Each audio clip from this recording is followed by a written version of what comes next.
Hello everyone, welcome back to Touch the Fire Twice. I'm Joshua, and this is Beatrice. She's decided to join us today. Today I'm bringing a haul and in-depth review of the latest launch in Bath & Body Works Diversity, Equity, and Inclusion series celebrating different heritage months. So in the past, they've celebrated Black History Month, they have done Women's History Month, they've done Pride Month, they've done Hispanic Heritage Month.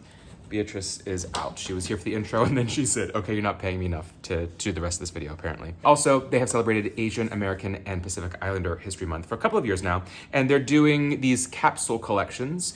Last year, they celebrated perfumer Chiaki Nomura as part of Asian American Pacific Islander History Month in May of 2023. And of course, they've done other capsule collections, perfumer collections, or even single launches celebrating other groups over the past couple of years. Really appreciate the sort of diligent effort that they put forth in sort of lifting, elevating, and celebrating the, again, heritage or the actual perfumers and designers and folks who are behind some of these iconic fragrances and visuals that we see as Bath & Body Works customers and or fans. For the 2024 Asian American and Pacific Islander Heritage Month capsule collection, Bath & Body Works partnered with perfumer Linda Song and designer Kenneth Iwata Chiem.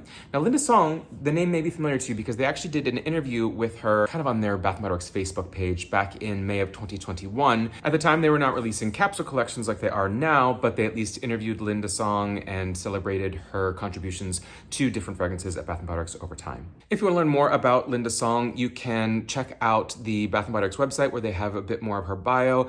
The Facebook from back in 2021, if you search for her, has her 3-minute video where she talks about her inspirations behind fragrances and just her history. She actually is not an employee of Bath & Body Works. Bath & Body Works does work with fragrance houses, and so Linda Song works for Givaudan. And interestingly, she mentioned in the 2021 Facebook video interview that she is the nose behind quite a few Bath & Body Works fragrances, including, but I'm sure not limited to, Rosewater and Ivy, Snowy Peach Berry, Lily and Green Tea, Sugared Lemonade, Hot Cocoa and Cream, Aloha Kiwi Passion Fruit, and fan favorite Pumpkin Peanut Brittle. I did purchase all 4 of the fragrances in the 2024 collection, so I'll give a brief overview of them, but then I'm actually going to split this into 4 separate videos, which I think some folks will love that, some folks may hate that, but I tend to go on and I really try to limit videos to be less than 25 minutes, ideally more like 10 to 15 minutes, but to really give proper effort and focus on doing an in-depth sniff and comparison review on these,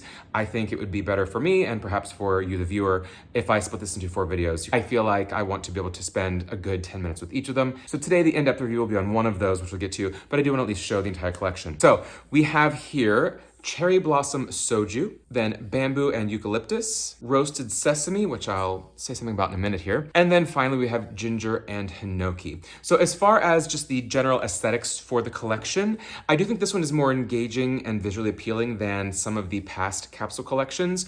They tend to be fairly simplistic like this, and they, at least the past couple that they've done, they have gotten into putting a quote from the perfumer, sort of a signature of the perfumer, and most recently, in the past, I want to say 2 collections, they've actually also highlighted the designer of the visuals to the collections. And I appreciate that they've truly focused on the fragrance and the idea behind it, not just, putting this into a collection and calling it something else besides this, or making the visual be, something related to the notes, but it's truly highlighting the people and the inspiration behind the fragrance and the design. These are visually appealing in the sense that there's some variety. In the past, they've been just black and white, very simplistic, which is fine, but frankly, I don't know how well these collections sell because they tend to always have a lot left over months after the month has passed that we're celebrating.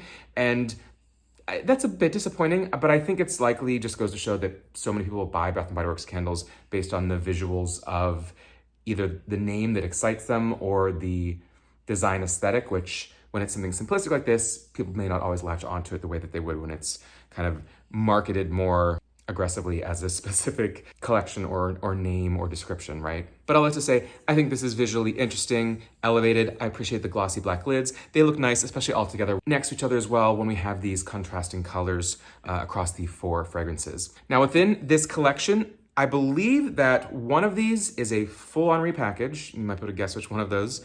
Then I think 2 of them may be new. And one of them I believe could possibly be, now pulling phrase from back in the old days of candle reviewing, a repackage with a twist of an old test fragrance that was in a Destinations collection in like 2014.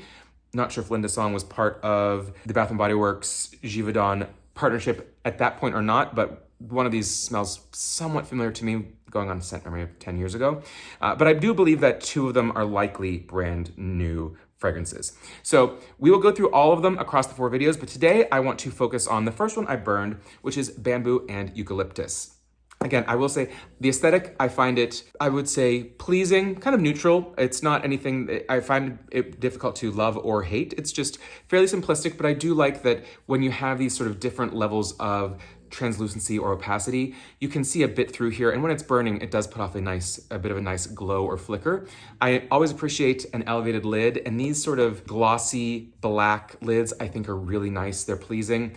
Interestingly, usually nowadays when we get full wraparound candles, which then are priced at $26.95 typically versus sometimes a $24.95 collection, typically the wraparound candles where you don't see the wax have been coming in with your plain cream white wax. These are all colored waxes to match the labels.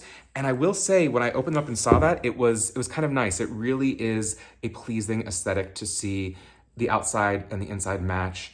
It's a small touch, but something that almost feels like a throwback at this point that I kind of appreciate. That said, let's get into the fragrance of Bamboo and Eucalyptus. The scent notes are simply bamboo, water eucalyptus, and garden lime. The Bath & Body Works website says that it smells clean, refreshingly zesty, and full of brightness. So not giving us a whole lot there as far as additional notes, just the 3 notes. And Linda says, in this fragrance, I celebrate the strength, symbolism, and tranquility of lush bamboo, and a key element in Asian gardens and culture. Now, Bath & Body Works has had plenty of eucalyptus candles. They have fresh bamboo, which tends to be an online exclusive these days, back from the Slack & Co era, but really a strong, green, watery, aquatic, spa-like, invigorating, beautiful, intense fragrance, the kind that you want to light when you do a deep clean in your home and have all the windows open and the air flowing through. This is, I would say, very not similar to it, but in that same kind of wheelhouse, understandably. So bamboo, eucalyptus, and garden lime. Lime is what we're going on here. Now, bamboo itself doesn't really have, crack it open, there's not much of a fragrance other than just a kind of that green, wet, vegetal note. So it's typically gonna be more of a fantasy fragrance in any home fragrance or personal fragrance perfumery. Getting my nose on it, this is sweeter than I might expect. A lot of times eucalyptus is going to be very powdery, bright, uplifting, airy, somewhat astringent, herbal, green. There are hundreds of varieties of eucalyptus originated in Australia, but this one is a very calm eucalyptus. It's not heavy on the eucalyptus. There's a strong sweetness from the lime. I do get sort of that lime zest, not a tart, puckery lime juice, but the bright, airy zestiness, not totally unlike bergamot, but that true lime, almost a key lime, that is very fragrant, almost borderline floral in its zesty citrus. Now, what I also get in here beyond, again, they say water eucalyptus. Okay, I don't know if that's just saying it's supposed to be somewhat aquatic or it's in that realm of candles, but eucalyptus typically is going to be airy, more so than maybe watery. Either way, it's an adjective, one of many that we use to describe eucalyptus or any fragrance. But the main thing I'm getting in here that is not called out, I believe, is it's very green. Maybe I'm getting too much into the weeds here or into the trees versus the forest. So let me just kind of zoom out a little bit and say the overall fragrance, it is spa-like, aromatherapy-like, not cleaner, though there's a nice citrus edge to that, but it's not all just a citrus bomb like a citrus grove or all the different lemons that are out there. There is lime in this, but I think it's appropriate for it not to be a primary named note in the name of the fragrance, but it is a key player. But this is uplifting, it is rejuvenating, again, could very well fit in the aromatherapy collection of body care, maybe more so the way it used to be. Now I feel like it's getting a little bit messy as far as their focus on the types of fragrances that come out in the aromatherapy or now what wellness collections. This is spa-like, therapeutic, relaxing yet uplifting, somewhat rejuvenating, but not energizing necessarily. Going back in, zooming into the trees within that forest, what I'm getting in here that's not caught out is a very strong note of verbena. It could be something related to verbena, they're almost towards like a lemongrass, a mint family. Verbena is part of the mint family, I believe, but I do get those leaves. It's herbal, it's somewhat sweet, it's cooling, not menthol like a mint, but it is that citrus-like cooling, not quite grassy, but green herbal, almost kind of sweet note to the way that it comes through, but being kind of a watery, powdery balance, if that makes sense. And I get that fairly strongly in here. What it reminded me of, and I happen to luckily have on hand because I don't have all of my candles, you know, they're more in an offsite storage now. If you know, you know. But it does remind me a bit of lemon mint leaf. This hasn't been back for a few years. In fact, this one was poured in 2021. I don't know if that was the last time it was launched or not. It may have actually been. It was a classic from the Slacken & Co. or right around post Slacken & Co. era, like 2012, 2013. Usually it was out in spring collections. Notes on this one are sparkling lemon zest, spearmint leaves, and verbena sprigs. Now doing a side by side, they're certainly not the same fragrance or repackaged with a twist. However, where I get some similarities, I think a lot of folks would call the lemon mint leaf more definitely heavy on the mint. And it was kind of one of those, because of the heavy mint and truly a spearmint, along with the zestiness of lemon, which is not quite as floral and bright and airy as lime. It's a little bit more sour or not as energetic, I suppose. Some folks would think either cleaner or they would think toothpaste with this one. But that verbena really kept it truly non-edible, or I've never had verbena scented toothpaste, certainly maybe cleaners or air fresheners, leaned kind of in that family. But that verbena sprigs in this candle are in here as well, I believe. So this is eucalyptus, I would almost say more lime verbena.